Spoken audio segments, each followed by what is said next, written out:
Hello! So this is a demonstration of how to play the multiplication version of Square Deal. There's two different versions on how to play this. This first version right here is a way in which you can play when you're playing against somebody who's not necessarily on the same fact strategy as you. And version number two, which I'll show you in just a moment, is how you can play when you're playing with a partner that is working on the exact same fact strategy as you. So I'm first going to demonstrate how to play as if you are playing with somebody in a different fact strategy as you or than you. So this example shows somebody who's working on their 3s facts compared to somebody who's also working on their 4s facts and how we can play together. So the object of this game is to be the first person to create a square on your game board. So a square would look something like this, where you have 4 backing up against each other. So the first partner that's able to accomplish that is the one that is the winner.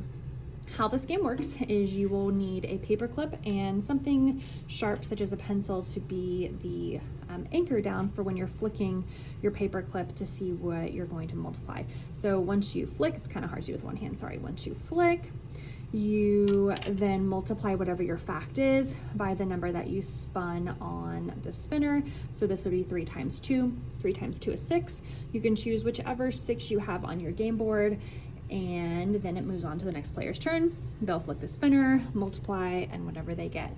The first person that has the square deal is the one who is the winner. If you flick and there are no more 6s on your board, for example, then you would just lose your turn for that round.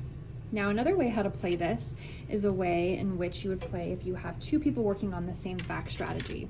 What I love about this version is that the fact strategy is actually on the spinner for you. So if a person's working on their 2s facts, this shows the addition doubles with an example to help students think through how they would solve their problem. So 2 groups of whatever they spin, so let's say it's 7. 2 groups of 7 is the same thing as 7 plus 7, and that equals 14.